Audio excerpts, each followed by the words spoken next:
Welcome back to GBGuns, and I wanted to show you these. Inland has an answer that now lets you leave Grandpa's gun alone. Coming up next on GBGuns.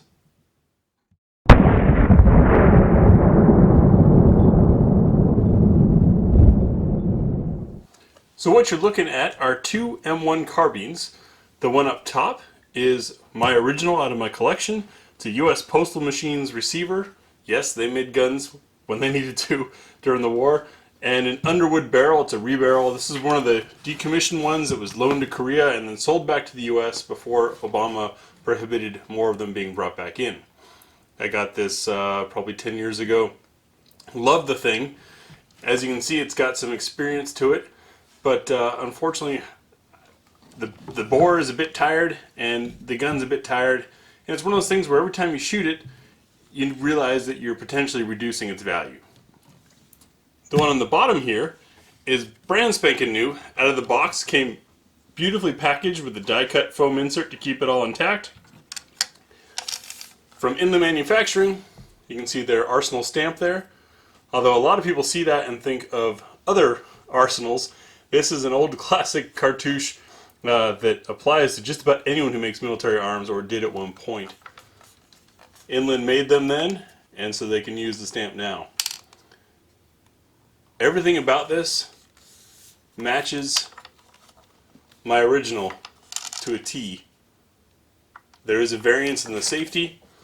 The one I had has this throw switch, whereas this is a cross bolt, but that's still true. There were so many variants of these things. In fact, Inland makes quite a few. As you can see here in their brochure, you have a lot of options, including that really sexy paratrooper model and the Advisor pistol. If you're not familiar with these, they came about as a lighter option for support troops, such as artillerymen, who needed something to defend themselves. The M1 Garand was a bit too large and heavy. These weigh about 5 pounds. That's right, they're lighter than your AR-15, super light and quick, easy handling. And they needed more punch, more range than the handgun provided. So the 30 carbine round came about. That's this guy here, which looks almost like a slightly skinnier 9mm that got stretched out a bit. And a lot of people mocked it as not being powerful enough, but the ammo is still being made. You can get it from various sources. We've got some from MagTech, some from PPU. I mean, heck, the Serbs are making it. And this one here is a Hornady Critical Defense. Hornady's claiming 2,000 feet per second, 110 grain bullet. That comes out to about 2,000 foot-pounds of energy, folks. That's no laughing matter. So the claims of it being underpowered or ineffective was probably ammunition at the time. I don't want to discredit anything else, just the ammo probably. And ammo has advanced quite a bit. It is a piston-driven system, the rotating bolt there. Magazine fed, came with a 15-round magazine, and you can get brand new and reproduction magazines, both US and Korean made, all over the place, rather easily in 10-round, 15-round, and even 30-round capacity. So that's not a fear either. Ammunition does run 40 to 50 cents a shot, depending on where you get it from and the quantity you get it in.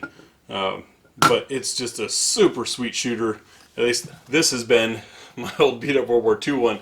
We'll see how this reproduction pans out. I have high hopes. I think it's going to do pretty well. The bar and sling that I was telling you about, this bar fits into the stock so the sling can fit through. It holds it in place there, the sling wraps onto the bar, and then comes out. And that lets it tuck, this cut lets it tuck right nice and tight against the side of the gun when you pull it up for a tight sling supported position. So we're looking forward to this.